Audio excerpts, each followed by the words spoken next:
A young girl was acting strangely nervous around her dad in the clinic's waiting area, and when the doctor took an X-ray, what he saw made him call 911 immediately. It was a quiet evening at El Camino Community Health Clinic, a small, modest clinic located 15 miles from the US-Mexico border in a dusty town with high traffic of migrants and transients. Faded beige walls and outdated medical posters gave the clinic a weathered appearance that matched its surroundings. The fluorescent lights buzzed overhead, casting a harsh glow across the worn linoleum floors. The clinic was understaffed, with only a limited number of doctors and a few nurses on duty during late shifts. It was 9 p.m., and Dr. Rafael Mendez, an internist with 12 years of experience in border healthcare, had just finished with a patient. He walked the elderly woman toward the door, providing final instructions about her medication regimen. His nurse assistant, Carla Soto, helped the elderly woman toward the pharmacy section. Nurse Carla was efficient and observant, qualities that made her invaluable in this understaffed clinic. She had worked alongside Dr. Rafael for 3 years, and they had developed an unspoken understanding and rhythm to their work. Dr. Rafael glanced at the waiting room to check how many patients he had next. He saw only a father-daughter pair who looked like immigrants. The father, a man in his early 40s with a weathered face and calloused hands, was holding a newspaper. His eyes darted nervously around the room, never settling in one place for too long. The girl, who appeared to be around 12 years old, sat quietly beside him, but in a rather defensive posture, hunched over slightly with her arms wrapped around her midsection, her face occasionally contorted in a grimace, as if she was in pain. She wore a simple pink t-shirt and matching pants that hung loosely on her small frame. Dr. Rafael went back to the examination room without greeting the patients yet, waiting for his nurse to confirm their administration. He sat behind his computer desk to finish some paperwork, the report of the previous patient, and waited for his nurse assistant. Through the thin walls, he could hear the muffled sounds of the clinic, phones ringing at the front desk, the hum of the air conditioning system struggling against the desert heat, and the occasional cough from the waiting area. When Nurse Carla arrived, she immediately informed him of his new patient while sanitizing the room, bed, and equipment. Her movements were practiced as she sprayed disinfectant and wiped down surfaces. "Dr. Mendez," she said quietly, leaning closer so her voice wouldn't carry beyond the room, "I think there's something off about the new walk-in pair." She glanced toward the door before continuing. "They're new patients here, haven't been to this clinic before, they have no IDs." She continued wiping down the examination table as she spoke. "The father seems overprotective of the daughter, barely lets her speak, and the daughter—" Nurse Carla paused, her brow furrowing.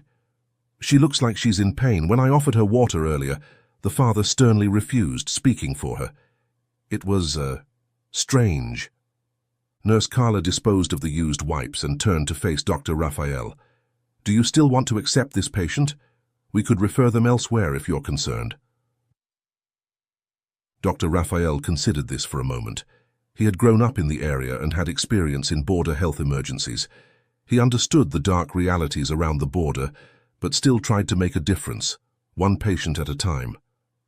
"We have no other patients right now, and my shift doesn't end for 3 hours, he said, running a hand through his thick black hair as he eyed the clock on the wall and noted there were still a few hours until the end of his shift, which ended at 11:45 p.m. "Besides, the patient is a child and she's obviously in pain. I can't turn her away." Something in his gut told him this girl needed help, and as a doctor, he couldn't ignore that. He had seen too many cases of abuse and exploitation in this border town, and the thought of turning away someone in need went against everything he believed in. Nurse Carla nodded in understanding. She finished her sanitation task and went to the door. She called the patient in, and from the gap, "Doctor." Raphael saw how the father seemed overbearing, not letting the girl out of his sight. He constantly clutched the girl's wrist and whispered to her, while the girl kept glancing at the exit sign of the clinic, her eyes wide with what appeared to be fear. The father-daughter pair entered the room, the man's grip on the girl's wrist visibly tightening as they crossed the threshold. Nurse Carla greeted them with a professional smile, that didn't quite reach her eyes. "Good evening," she said, gesturing to the examination space. "I'll need to take your daughter's vitals first before Dr. Mendez examines her." The father, a stocky man with dark, wary eyes, spoke before the girl could respond.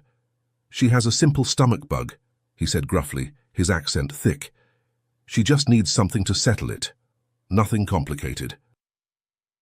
The girl, Lucia, stood silently beside him. She looked pale, almost ashen, with a thin sheen of sweat on her forehead. Her eyes were downcast, deliberately avoiding eye contact with both the nurse and doctor. Her small hands trembled slightly as they rested at her sides. Nurse Carla maintained her professional demeanor. "I understand, sir, but we still need to follow procedure. All patients require a basic vital check before seeing the doctor." The father looked as though he might object further, but then gave a curt nod, releasing the girl's wrist reluctantly. Nurse Carla gestured for Lucia to sit on a chair near the vital monitoring equipment. "Lucia, I'm going to check your blood pressure, oxygen levels and weight, okay?" The girl nodded almost imperceptibly and sat down. As Nurse Carla wrapped the blood pressure cuff around her thin arm, Dr. Raphael noticed how the girl winced slightly at the pressure. Miguel stood nearby, watching every move with hawk-like intensity. After completing the measurements, Nurse Carla noted down the numbers and delivered the chart to Dr. Raphael. He studied the details quietly, noting that the girl's blood pressure was slightly elevated, likely from stress, and her oxygen saturation was at the lower end of the normal range. Most concerning was her weight, which fell below the 15th percentile for her age. "Lucia," Dr. Raphael said gently, "I'd like to examine you in the exam space. It will just take a few minutes." Miguel immediately stepped forward. "I'm coming with my daughter." Dr. Raphael maintained a calm, professional tone. "Mr. Alvarez, you're welcome to stay in the room, but I need to examine Lucia privately. You can sit right here and wait." He gestured to a chair just a few feet away from the examination area. Miguel's jaw tightened, and for a moment Dr. Raphael thought he might refuse. Finally, with obvious reluctance, Miguel nodded and sat down, his eyes never leaving his daughter. Lucia hesitantly followed Dr. Raphael to the examination bed and climbed up with visible discomfort. Dr. Raphael drew the privacy curtain, creating a thin barrier between them and Miguel, though they could still see his silhouette through the fabric. "Lie down, please, Lucia," Dr. Raphael instructed softly. "I need to examine your abdomen." The girl complied silently, her eyes wide with apprehension. Dr. Raphael gently lifted just enough of her shirt to expose her abdomen. He noted immediately that her skin appeared taut across her stomach, with slight distension in the upper quadrants. As he began the basic abdominal palpation, Lucia winced and flinched in pain. Her stomach felt rigid in certain areas, abnormally so for a simple stomach bug. When he pressed gently on the right upper quadrant, she bit her lip to stifle a cry. "Does it hurt here?" he asked, pressing lightly near her liver. "Yes," she whispered, her voice barely audible. "Do you feel bloated, Lucia?" Another whispered, "Yes. How's your appetite? Have you been eating normally?" She shook her head slightly. "What was the last thing you ate and when?" "Water. Just water yesterday," she murmured, glancing nervously toward the curtain as if afraid her father might hear. Dr. Raphael maintained a neutral expression despite his growing concern. The girl's behavior was alarming, but not entirely surprising. He had seen countless young children who were overly controlled by adults in this area. Near the border, it was a dangerous place to live, and many parents, especially immigrant parents, were strict out of necessity and fear. However, the abdominal rigidity concerned him greatly. Parts of her stomach were harder than others, suggesting a potential obstruction or foreign bodies. He kept his expression neutral and professional as he completed the examination, then opened the curtain again. Miguel immediately stood up, his posture tense. "Well, it's just a stomach bug, right? Give us some medicine so we can go." Dr. Raphael exchanged a quick glance with Nurse Carla before addressing Miguel. "Mr. Alvarez, I found some abnormal abdominal rigidity and unexplained pain. I need to order an X-ray just to be safe." Miguel's face darkened. X-ray? We don't need anything fancy like that. Just give us some medicine. I can't do that, Dr. Raphael said firmly. I can't prescribe medication without knowing the source of the pain. X-rays are routinely used to detect abnormalities inside the digestive tract. He paused, then added, Additionally, Lucia appears dehydrated. Look at how she's perspiring despite the cool room temperature, and her severely chapped lips. He gestured to Nurse Carla. Could you bring Lucia a cup of water, please? Before Nurse Carla could move, Miguel cut in. Fine, do the X-ray, whatever, just do it quickly. When Nurse Carla returned with water, she offered it to Lucia. The girl glanced quickly at her father, then refused in a whisper, avoiding eye contact. Dr. Raphael handed Miguel some paperwork detailing the X-ray procedure. Please take this to the radiology section. Nurse Carla will show you the way. Come back to see me after the X-ray is completed. He noticed Lucia had difficulty walking, slouching and holding her stomach in obvious pain. Carla, let's get Lucia a wheelchair. The nurse quickly retrieved one, and Lucia sat down with relief evident on her face. As Nurse Carla began to push the wheelchair out of the room, Dr. Raphael watched Miguel's tense posture and the way his eyes darted nervously around the clinic. Something was very wrong here, and the X-ray would hopefully reveal what it was. Dr. Raphael checked if he had another patient to take while waiting for the X-ray result, but the waiting room was empty. The small clinic was quiet at this hour, with only the occasional sound of the air conditioning system cycling on and off, breaking the silence.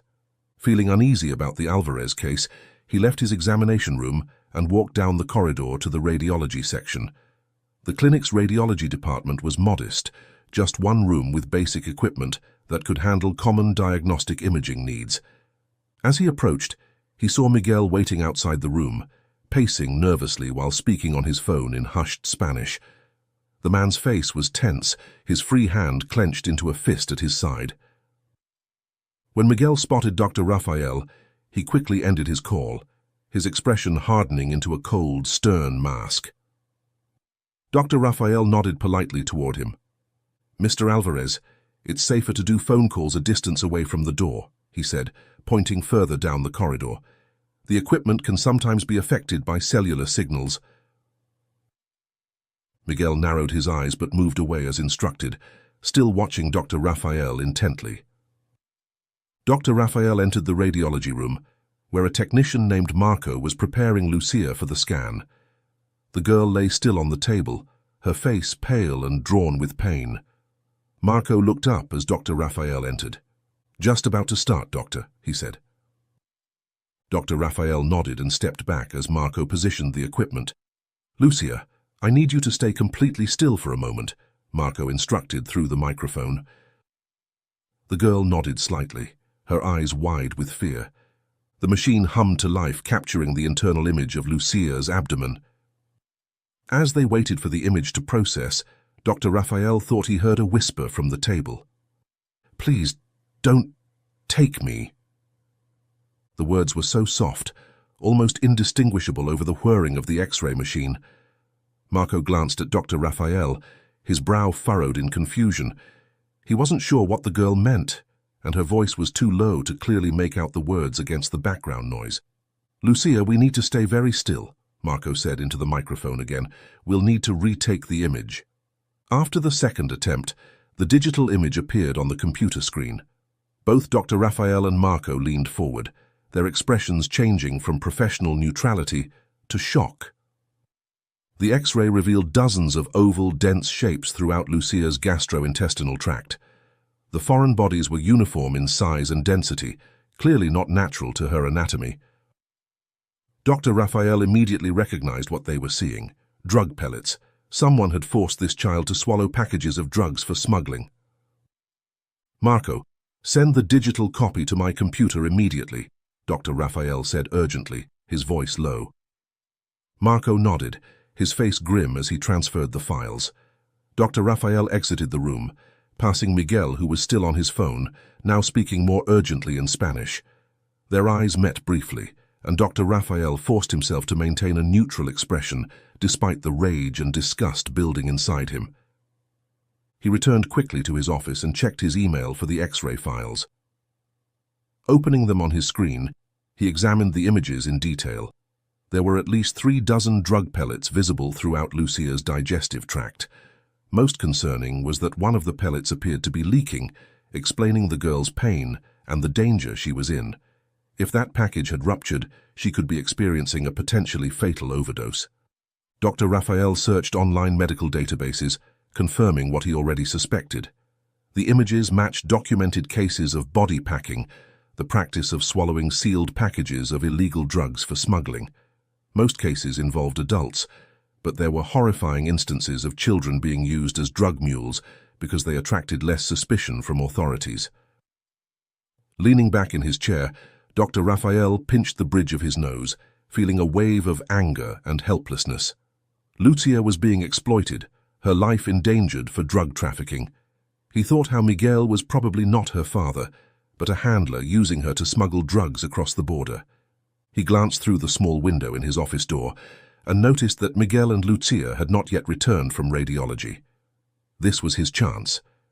He picked up the phone and dialed 911, keeping his voice low and urgent. "This is Dr. Rafael Mendez at El Camino Community Health Clinic. I have a child patient who has been forced to ingest multiple drug packages for smuggling. One package appears to be leaking. I need police and medical transport immediately. The handler is still in the building." He provided a description of Miguel and Lucia, emphasizing the immediate danger to the child's life if the leaking drug package fully ruptured. "Please hurry," he added. "I believe they may attempt to leave once they realize I've discovered the drugs."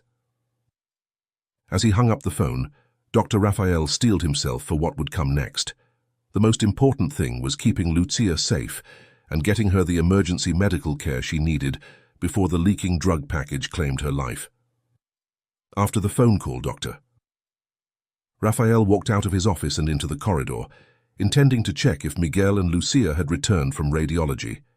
He was surprised to see that another patient, an elderly man with a cane, had arrived in the waiting room. The clinic's night receptionist was helping him fill out forms, but Dr. Raphael knew he needed to handle the urgent situation with Lucia first. He approached the patient administration desk near the nurse station to inform them of the situation. Several nurses, sensing something was wrong, began to gather as he spoke in hushed tones. "I've called 911, he explained to the head nurse. "We have a child who's been forced to swallow drug packages. One appears to be leaking. Police are on their way, but we need to be careful not to alarm the handler." The nurses exchanged concerned glances, their expressions a mixture of shock and determination. Just as Dr. Raphael was explaining the need for emergency medical intervention, he noticed movement from the corner of his eye. Miguel and Lucia were walking past the administration desk, escorted by Nurse Carla. Miguel's eyes narrowed as he observed the group of staff members huddled in serious conversation, their concerned faces turned toward him. Lucia, looking even paler than before, kept her gaze fixed on the floor. Nurse Carla, unaware of what Dr. Raphael had discovered, smiled politely. "The X-ray is complete. I told them to wait in the waiting area while the images are reviewed." Dr. Raphael nodded, trying to appear casual. "Thank you, Carla. I'll be with them shortly." As Nurse Carla led Miguel and Lucia toward the waiting area, Dr. Raphael quickly pulled her aside and whispered the situation. Her eyes widened in shock, and she couldn't entirely suppress her reaction when she glanced back at Miguel. It was enough. Miguel, already suspicious, noticed the exchange. His posture changed instantly, from tense to alert, his eyes darting between Dr. Raphael, the nurses, and the clinic exits.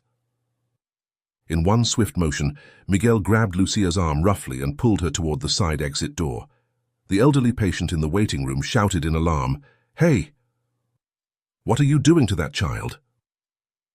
"Stop them!" Dr. Raphael called out, running after them. 2 male nurses joined the pursuit, but Miguel was surprisingly fast. He shoved through the side door, practically dragging Lucia, who stumbled and cried out in pain. By the time Dr. Raphael and the nurses reached the parking lot, Miguel had forced Lucia into a waiting car, that immediately screeched away, tires spinning on the gravel. "Did anyone get the license plate?" Dr. Raphael asked desperately, but no one had been able to see it clearly in the dim parking lot lighting. 5 minutes later, police cruisers pulled into the clinic parking lot, lights flashing. Officer Roja Cruz, a veteran Border Patrol officer who had seen too many similar cases, took Dr. Raphael's statement with a grim expression. "We'll put out an alert," Officer Cruz said, examining the X-ray Dr. Raphael had printed. "But without ID or a clear photo, it's going to be difficult." "That girl is in immediate danger," Dr. Raphael insisted, pointing to the X-ray. "One of the pellets has ruptured. She's likely overdosing as a higher dosage of drugs enters her system. She needs emergency care now." Officer Cruz's expression darkened. "Doctor, I understand your concern, but you need to understand what we're dealing with. These children are disposable couriers. The cartels use them because even if they're caught, they face minimal consequences as minors. And if something goes wrong..." She didn't finish the sentence. "So we just give up?" Dr. Raphael asked incredulously. "Our resources are stretched too thin," Cruz explained. "No ID, no name. It's essentially a dead end. We'll alert border checkpoints with the description, but these people know how to disappear." Dr. Raphael felt a surge of frustration. "This hospital stands on dangerous ground near the border, but that doesn't mean we're supposed to give up on kids," he said sharply. He provided detailed descriptions of Miguel and Lucia, their height, weight, clothing, eye color, hair color, anything that might help identify them. "Any distinguishing features?" Officer Cruz asked. "Scars, tattoos, birthmarks?" Dr. Raphael and Nurse Carla looked at each other and shook their heads. "Nothing obvious," Nurse Carla replied. Officer Cruz sighed. "We'll try. But doctor, you should know, these cases happen daily around the border. Children being used as drug mules, human trafficking victims. We have limited resources, and we can't save everyone." Dr. Raphael watched helplessly as the police team left the clinic. The harsh reality of border healthcare weighed heavily on him. Most likely, Lucia would never receive the medical care she desperately needed. The thought of her suffering, possibly dying from a drug overdose because she'd been exploited by traffickers, filled him with a cold rage. He and Nurse Carla returned to the examination room in silence, where the elderly patient was still waiting. They had no choice but to continue with their work, though the image of Lucia's frightened face stayed with Dr. Raphael as he forced himself to focus on his next patient. The next hour passed as normally as possible under the circumstances.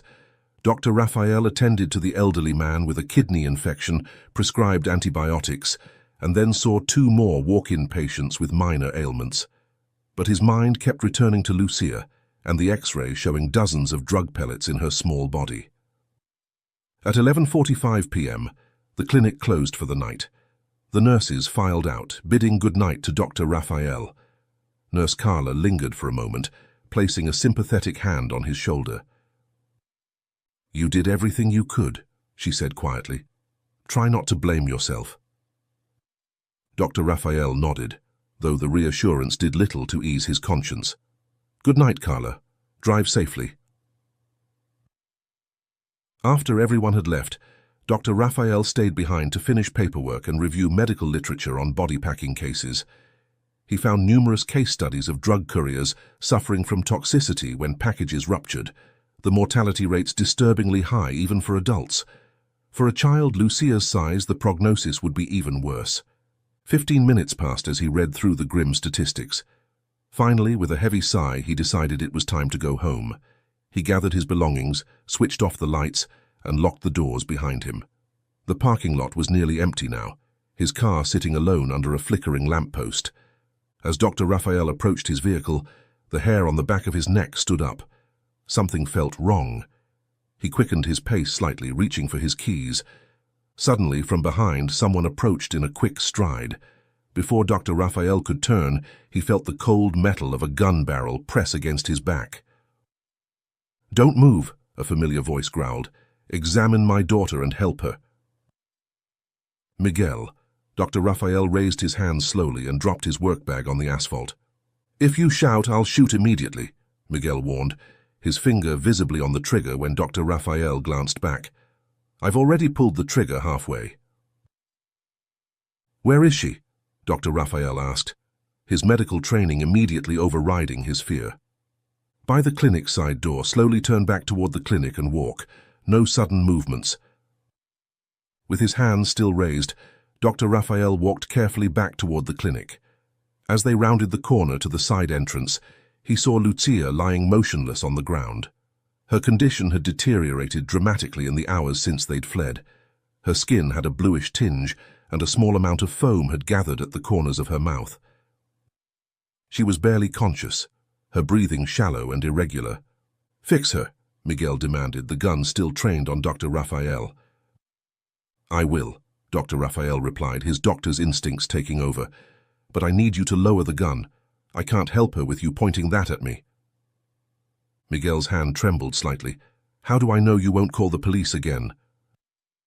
"One of those pellets in her body has ruptured, and your daughter is overdosing because the drugs are in her system," Dr. Raphael explained calmly, though his heart was racing.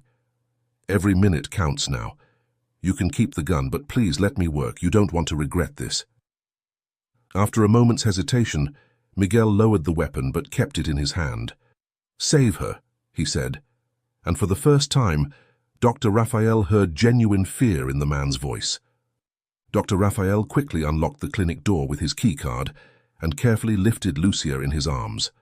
Her body felt frighteningly light as he carried her inside. He brought her to the emergency treatment room and gently laid her on the bed. Working swiftly, he gathered supplies for emergency gastric decontamination. He started an IV line to address her dehydration and prepared for a bowel irrigation to flush the toxic substances from her system. The girl was semi-conscious, occasionally moaning in pain. "I need to sedate her lightly for this procedure," Dr. Raphael explained as he worked. "It will make her more comfortable and allow me to work more efficiently." Miguel hovered nearby, the gun now tucked into his belt, but still visible as a threat. After administering a mild sedative, Dr. Raphael began the irrigation process, watching Lucia's vital signs carefully on the monitor he'd hooked up. "This will help flush her system temporarily," he explained to Miguel, "but she needs surgery to remove the other packages. There are too many inside her, and they could rupture at any time. I have no equipment here to perform that kind of surgery." Miguel's face hardened. "No hospital." "She will die without proper surgical intervention," Dr. Raphael insisted. "I need to call EMS for transport. She needs a surgical team." Miguel pulled the gun out again. "No hospital." "Fix her here." Dr. Raphael fought to remain calm. "I can't, not here. There are no tools for this kind of procedure, and your daughter will die." He paused, then added, "But I have a friend who's a veterinarian. He has a clinic nearby with surgical equipment." Miguel's eyes narrowed suspiciously. "A vet? You want to take my daughter to an animal doctor?" "He has the tools I need for this procedure," Dr. Raphael insisted. "It's her only chance." Miguel seemed to waver, watching as Lucia coughed and more foam appeared at her lips. Finally, he nodded curtly. "Fine. But if this is a trick—" "It's not," Dr. Raphael assured him. "I need to make a phone call to my friend. You can watch your daughter while I do that." "I'm coming with you," Miguel insisted. Dr. Raphael shook his head. "You need to trust me if this is going to work. Stay with her. Monitor her breathing. Call me immediately if anything changes." After a tense moment, Miguel reluctantly agreed, choosing to stay with his daughter. Dr. Raphael left the room and hurried to the administration desk. Instead of calling his veterinarian friend, he dialed for an ambulance. "This is Dr. Rafael Mendez at El Camino Clinic. I need an emergency transport for a pediatric patient with a ruptured—" He was about to give more details and request police backup using a code word for a hostage situation when he felt the cold metal of the gun barrel against the back of his head again. Miguel had followed him after all.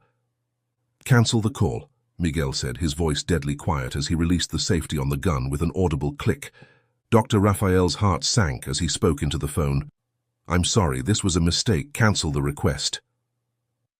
He hung up, knowing he had just lost his best chance to save both Lucia and himself. Miguel marched Dr. Rafael back to the hospital room where Lucia lay, still unconscious from the sedation, but breathing more regularly now thanks to the emergency treatment. The irrigation procedure had temporarily helped stabilize her, but Dr. Rafael knew it was only buying time. "Sit down," Miguel ordered, gesturing to a chair with his gun. Dr. Rafael complied, watching as Miguel tied his hands behind his back with a length of bandage he tore from a nearby supply shelf. Once Dr. Rafael was secured, Miguel stepped away, keeping the gun pointed in his direction, while he pulled out his phone and made a call. He spoke rapidly in Spanish, his tone urgent and occasionally pleading. Dr. Rafael, who understood Spanish fluently, listened carefully to Miguel's side of the conversation. "Yes, complications, the package broke. She needs help. No, a doctor discovered it. Yes, I have him. El Camino Clinic. 20 minutes? We'll be waiting." After ending the call, Miguel turned to Dr. Rafael, his expression dark. "You've made things very bad for both of us." "What do you mean?" Dr. Rafael asked, testing the restraints subtly. "I've called for transport. They'll take us to the facility. Someone there will operate on my daughter. They won't be kind to either one of us, Doctor." Rafael felt a chill run through him. Why not take her directly to your facility in the first place? Why come here? Miguel's jaw tightened. "That's the thing, you've disappointed me, and I'll deal with you later." He paced nervously, glancing at Lucia. "Those men shouldn't know that my daughter failed to deliver the packages. If they knew she's incapable of being a body packer, they would just kill her." He stopped pacing and looked directly at Dr. Rafael, his expression a mixture of anger and fear. "She means nothing to them, but she means everything to me. Because of you and your incompetence, they will know and they will kill her, and they will probably kill you too." Dr. Rafael felt confusion mingling with his fear. "If you love her, why let her do this? Why put her life at risk?" Miguel maintained his stern, dangerous expression, clearly trying not to appear weak with his gun still trained on the doctor. "I don't need to explain my life to you." Despite Miguel's attempt to remain the intimidating captor, Dr. Rafael sensed there was more to the story. It seemed that Miguel was also being forced to work for the higher-ups in this drug operation, using his own daughter as a mule. Their conversation was interrupted by the sound of a vehicle pulling into the parking lot. Miguel tensed, quickly checking through the window blinds. "They're here," he said. "Don't try anything stupid." Miguel checked the corridor, then returned to untie Dr. Rafael, keeping the gun pressed to his ribs. "Walk slowly. Say nothing." 4 men in black masks and tactical clothing entered through the side door, moving with practiced efficiency. 2 immediately went to Lucia, disconnecting her from the monitoring equipment and carefully transferring her to a stretcher they'd brought. From their movements, Dr. Rafael could tell they had medical training. They checked her airway and secured her properly before loading her onto the stretcher. As they wheeled Lucia toward the exit, a large, muscular man approached Dr. Rafael and Miguel. Without speaking, he roughly grabbed Dr. Rafael's arm and led him outside to where 2 vehicles waited, a van where they were loading Lucia and a black SUV with tinted windows. "Get in," the man ordered, shoving Dr. Rafael toward the SUV. As he climbed in, Miguel followed, still holding his gun. The large man handed Miguel a burlap sack. "For him," he said, nodding toward Dr. Rafael. Miguel pulled the sack over Dr. Rafael's head, plunging him into darkness as the vehicle began to move. Through the rough fabric, Dr. Rafael could hear the engine roar as they accelerated away from the clinic and into the unknown. The next moment, Dr. Rafael saw light was when the sack was pulled off his head. He blinked rapidly, his eyes adjusting to the sudden brightness. He found himself sitting in a room that looked like the inside of a warehouse, tied securely to a metal chair in the corner. His surroundings came into focus gradually, concrete floors, metal walls, and harsh overhead lighting that gave everything a clinical, bluish tint. At the center of the room was a surgical table equipped with modern medical instruments. 3 people in black scrubs and medical masks moved around it efficiently, concealing their faces completely. They wore gloves and worked in an eerie silence, communicating only through practiced gestures and nods. On the table lay Lucia, now unconscious, likely from administered anesthesia. A monitor nearby displayed a real-time internal view of the operation. Dr. Raphael, with his medical training, could see they were performing a gastric extraction of the drug pellets. The lead surgeon worked with remarkable skill, making precise incisions and carefully removing the oval packages one by one. No one spoke a word, not even the standard surgical procedure announcements that would be mandatory in a legitimate operating room. The perfect coordination of the team suggested they had performed this procedure many times before. This wasn't their first extraction, and Lucia wasn't their first victim. Dr. Raphael turned his head and noticed two large windows on one side of the room. Through the glass he could see two men watching the procedure. One was Miguel, his face a mask of tension as he observed his daughter's surgery. The other was an older man in an expensive suit, smoking a cigar despite the medical setting, his face impassive as he watched the operation like someone monitoring a business transaction. After what seemed like hours but was likely only 45 minutes, the team completed the extraction. All the drug packages had been removed from Lucia's system, and the surgical wound was closed with practiced efficiency. The team moved her to a stretcher and wheeled her out of the surgery room, leaving Dr. Raphael alone with his thoughts. Moments later, one of the nurses returned. Without speaking, she untied him and pointed to a door at the side of the room. "Clean up," she finally said, her voice muffled by the mask. "Shower room. Change into this." She handed him a set of black surgical scrubs, identical to what the team had been wearing. "What are you going to do with me?" Raphael asked, rubbing his wrists where the ropes had cut into them. The nurse didn't answer, but the tension in her posture was clear. Before she could leave, the door opened, and one of the men who had been watching from outside entered. He was tall, with a shaved head and a scar running from his left eye to his jawline. "You're too deeply involved and you are a doctor," he said, his voice surprisingly refined for his intimidating appearance. "You have two options." He walked slowly around Dr. Raphael, assessing him with cold calculation. "Option 1. Get yourself cleaned up, put on the robe, and follow whatever we tell you to do." He paused. "We checked your profile before bringing you here. You were once a surgeon before settling as an internist. We can make good use of those skills." Dr. Raphael's stomach churned at the implication. "And option 2? "Refuse and we'll have to end your life as a doctor," the man replied simply. "I'll never work for you," Raphael said firmly. "I'd rather die." The man chuckled.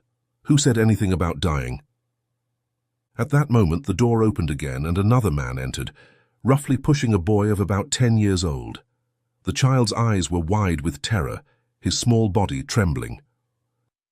"Option 1, the scarred man continued. "You and the lead surgeon will move those packages that were removed from Lucia's body into this boy's digestive tract." He gestured toward the packages that had been placed in a sterile container nearby. "Option 2, we move those packages into your body, and you'll work for us as a mule." His smile turned cruel. "Don't underestimate how we could manage to subdue people. Not only children work for us, but adults too. Some of our best couriers are professionals like yourself, people with clean records who attract minimal suspicion." Dr. Raphael stared at the frightened boy, feeling sick with horror. He couldn't possibly operate on a child to insert drug packages. It went against everything he had sworn to uphold as a doctor. But becoming a drug mule himself would mean almost certain death if the packages ruptured. He glanced around desperately. There were no windows except for the observation ones, no visible exits except the heavily guarded door. He had no belongings, no phone to call for help, and no idea where he was. "You should clean yourself up and put on the robe regardless of which side of the table you end up on," the scarred man said with a smirk. "You have 5 minutes to decide." Raphael took the black medical robe and followed the nurse to the change room. As he passed the terrified boy, their eyes met briefly. The pure fear he saw there solidified his resolve. He could never be part of this operation. The change room was small, with a basic shower stall, sink and bench. After the door closed behind him, Raphael leaned against the wall, his mind racing. This wasn't a normal situation, and he needed to think beyond his medical training. He washed his hands and face, changed into the black scrubs, and made his decision. Whatever happened next, he would not become complicit in their operation. He would find a way to save that boy, Lucia, and himself, or die trying. Dr. Raphael emerged from the dimly lit change room, dressed in the black scrubs. The same nurse was waiting for him, her eyes betraying anxiety despite her mask. She led him back to the operating room, where the lead surgeon, still masked, was preparing instruments for the next procedure. "I've decided to learn from you," Raphael told the surgeon, forcing confidence into his voice. "Show me how you do this." The lead surgeon nodded approvingly. "You made the right choice. You won't regret working for these men. They pay well, 3 times better than any hospital." He arranged surgical tools on a metal tray as he spoke. "Just don't make them feel like you're a liability. Do your job, keep your mouth shut, and you'll be fine." Meanwhile, 2 assistants had brought the terrified boy to the table and begun to sedate him. As they waited for the anesthesia to take effect, Raphael found the courage to ask a question. "What happened to the girl from earlier? Lucia?" The surgeon glanced up from his preparations. "Why do you care?" "Professional curiosity," Raphael replied with a shrug. "I treated her initially." The surgeon continued arranging his tools. They usually just deconstruct those kinds of children when they've outlived their usefulness. Raphael's blood ran cold. "Deconstruct? What does that mean?" The surgeon made a vague gesture with his gloved hand. "Organ trafficking. Good buyers for young, healthy organs. Everything gets utilized. Nothing goes to waste in this operation." Fighting to maintain his composure, Raphael watched as the surgeon signaled to the observation window, where the 2 men were still watching. A simple hand gesture. They were ready to begin. The scarred man nodded in response. The door opened and Miguel stepped in, approaching Raphael with a blank expression. He took Raphael by the arm and led him back to the chair in the corner, but positioned it closer to the operating table this time. Miguel secured Raphael's hands behind his back, though Raphael noticed the restraint wasn't as tight as before. "First time you should just watch from a distance," the lead surgeon explained. "We don't automatically trust new people." As Miguel finished securing him, Raphael noticed the profound grief in the man's eyes, despite his attempt to maintain a flat, emotionless expression. He must be devastated about Lucia, Raphael realized, remembering Miguel's earlier words about how much his daughter meant to him. Just as Miguel was about to step away, Raphael felt something cold and metal being pressed into his palm. Miguel leaned close, his lips nearly touching Raphael's ear. "Save my daughter. Far corridor to left. Use the key." He whispered quickly, his voice barely audible. Raphael's fingers closed around what he now realized was a single key. The knot binding his wrists was loose enough that he could work his hands free with some effort. Not the professional restraint a kidnapper would use, but something deliberately easy to escape from. Miguel straightened up and walked away, joining the scarred man as they exited the room. The surgeon began the procedure, lifting the unconscious boy's hospital gown and disinfecting his abdomen with practiced movements. Raphael waited until everyone was focused on the beginning of the surgery. The nurse had her back to him, preparing more equipment, and the surgeon was making the first incision. Slowly, carefully, Raphael worked at the loose knot, freeing his hands while keeping them behind his back to maintain the appearance of being restrained. "I'm sorry," he whispered, too quietly for anyone to hear, a silent apology to the boy he couldn't save at this moment. With the key clenched tightly in his hand, Raphael rose to his feet with calculated care. No one looked his way. Step by step, he backed toward the door, fingers brushing the handle. A quiet click echoed as he locked it. That was when the medical team took notice. Eyes widening, the nurse lunged toward the exit, but it was too late. The door held firm and the soundproof walls swallowed their shouts. Raphael knew he didn't have much time. Sooner or later someone would raise the alarm. Without hesitation, he slipped into the corridor and vanished from sight. The hallway was dimly lit and eerily quiet in what must have been the dead of night. Following Miguel's instructions, Raphael moved quickly to the end of the corridor and turned left, then continued to the furthest door on the left. He tried the handle. Locked. He used the key that Miguel must have slipped into his hand while securing him to the chair. The key worked. Raphael pushed the door open to find what appeared to be a small, shabby office. Miguel was inside, pacing nervously. He looked up with obvious relief when Raphael entered. "You made it," he said, quickly closing the door behind Raphael. "We need to move fast to save my daughter." "If you have weapons and know where she is, why didn't you do this yourself?" Raphael asked, suspicious despite the man's apparent help. "Why involve me? Why not just call the police?"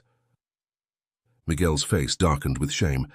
"I can't do this myself. These people are part of me, and I don't deserve to be a hero." He ran a hand through his hair, his composure cracking. "Still, I will help you save my daughter. You need to take her far, far away from here and promise to give her a new life. You're her only hope. Even I can't guarantee she would be safe outside." "What about you?" Raphael asked.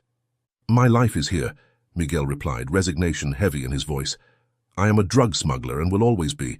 My father was, and so was my grandfather, and the people before them. There's no escape for me." He held out his hand for the small pistol. "Use this gun on me, take my belongings, call the police and save my daughter. They're keeping her in the room 3 doors down on the right. They plan to harvest her organs in a few hours." Raphael stared at the gun in his hand, then handed it back to Miguel. "I can't shoot you. Use it on yourself if you want to maintain your cover. But give me my phone back and the key to Lucia's room." Miguel nodded, handing over his phone, wallet and a key labeled 15. "When you hear the shot, run. They'll be distracted long enough for you to get to her." Raphael took the items and moved toward the door. "Thank you for helping your daughter. She deserves better than this life." "Better than me," Miguel said quietly. "Now go."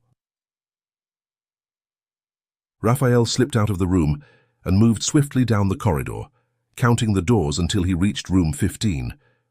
Behind him a gunshot rang out, followed by shouts of alarm.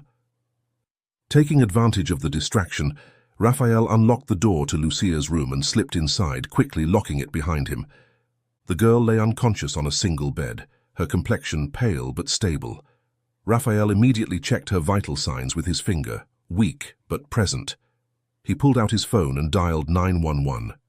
"This is Dr. Rafael Mendez," he said urgently when the operator answered. "I need immediate police assistance. I've been kidnapped along with a child who was being used as a drug mule. We're being held at—" He looked around for any identifying information, then spotted an address on a medical chart hanging by the door. He relayed the location to the operator, adding, "There are armed men and illegal surgeries taking place. The child needs immediate medical attention." "Stay on the line, Doctor. Mendez," the operator instructed. "Police are on their way." Raphael positioned himself between Lucia and the door, the phone still pressed to his ear, and waited for help to arrive. Within 15 minutes, the sound of multiple police sirens pierced the night. Blue and red lights flashed through the small window of the room, where Raphael had barricaded himself with Lucia. He could hear shouting and the heavy footfalls of tactical teams entering the building. Suddenly, there was a violent knock at the door. Raphael tensed, unsure if it was rescue or one of the criminals.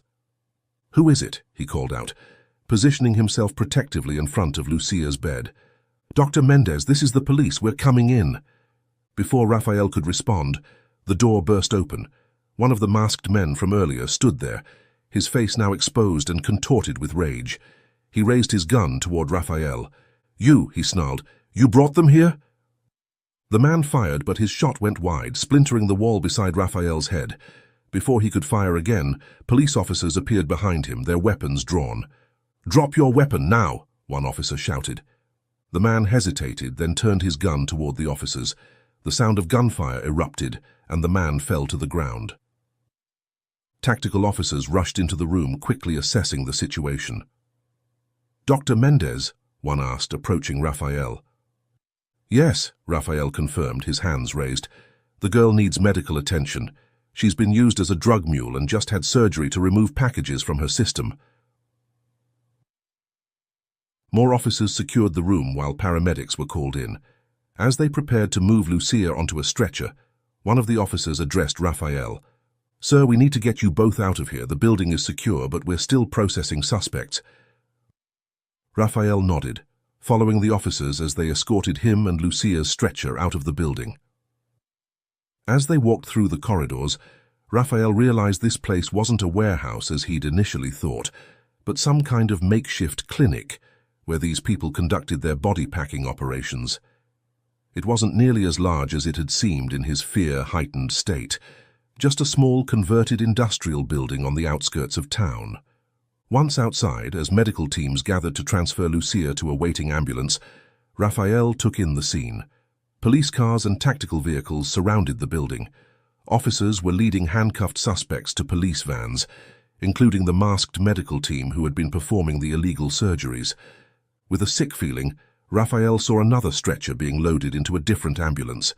The medical team had loaded a small form, and Raphael knew it was the boy from earlier. He could only hope they would be able to save him. Then Raphael saw them, Miguel and the other accomplices, including the surgeon and the nurses dressed in black robes and masks, being escorted toward a waiting police car. As the officers pulled off their disguises, their full faces were revealed, and with them, their true identities. Raphael's eyes locked onto Miguel, whose arm was bleeding from what looked like a gunshot wound. It was precise, serious enough to be believable, but clearly placed to avoid any vital areas. Their eyes met across the parking lot.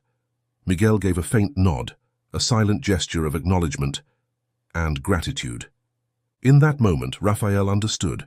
Miguel had shot himself to make it look like Raphael had wounded him during an escape.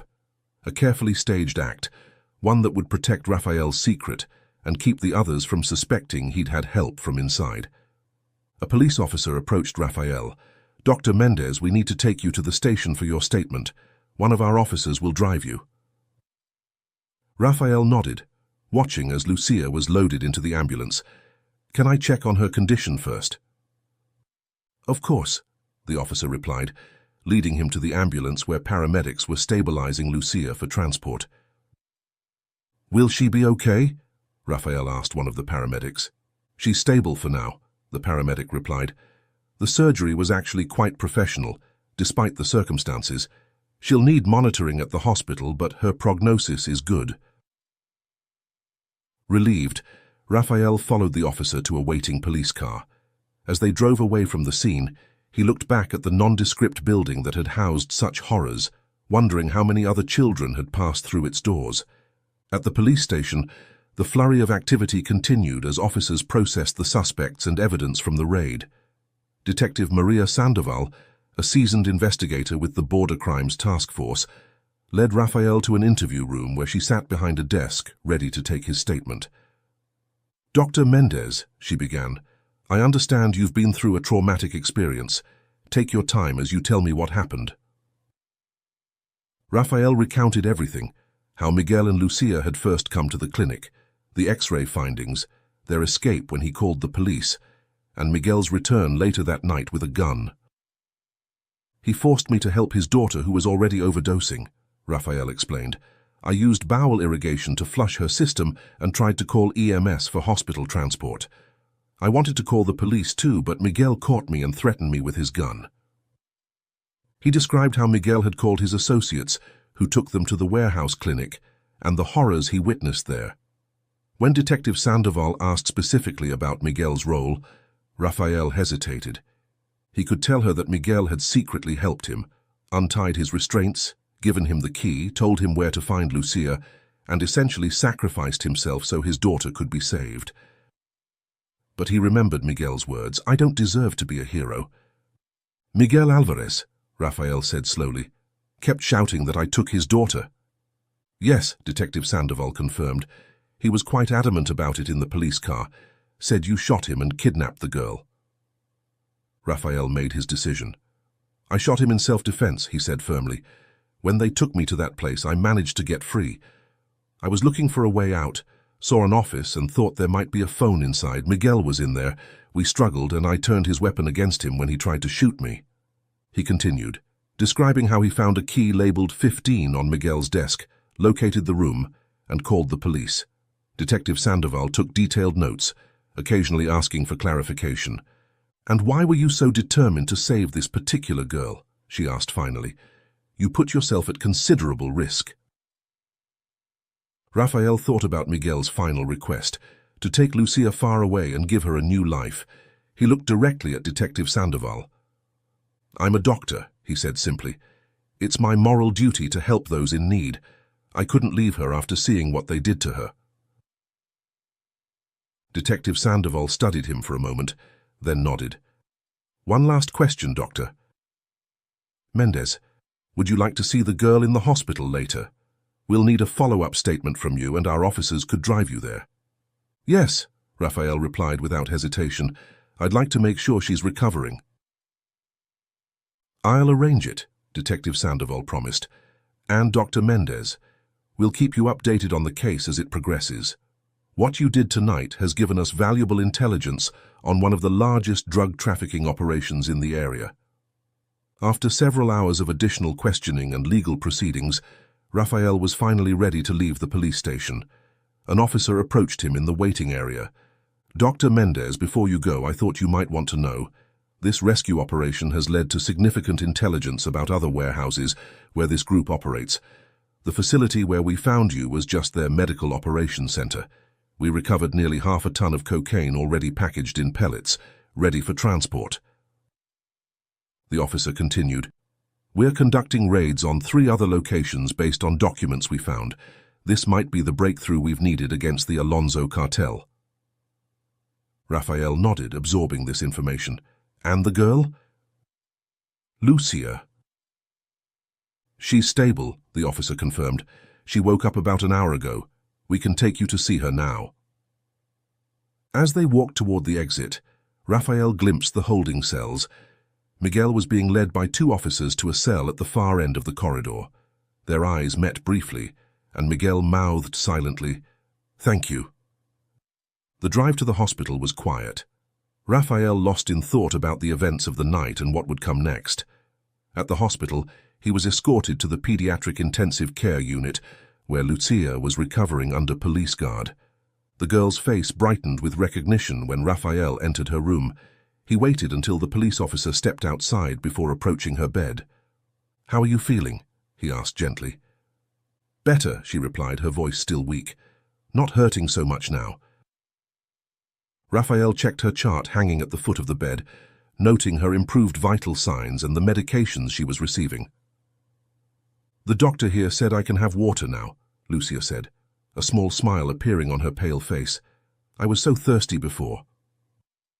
Raphael poured her a cup of water from the pitcher on her bedside table. As she sipped it, he sat down in the chair beside her bed. "Lucia," he said quietly, "I need to tell you something. Your father, he sacrificed himself to save you." Her dark eyes widened.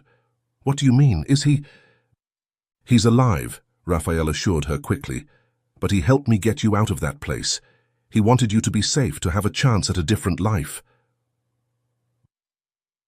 Tears filled Lucia's eyes. "He wasn't always bad," she whispered.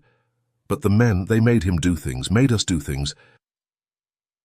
"I know," Raphael said softly. "He told me to take you far from here to make sure you're safe." Lucia looked down at her hands. "I have no one else," she said simply. "My mother died when I was little. There's just my father. And now—" Raphael made a decision then, fulfilling the promise he'd made to Miguel. "You won't be alone," he said. "I promised your father I would take care of you, and I will." "Really?" Hope flickered in her eyes. "Really," he confirmed.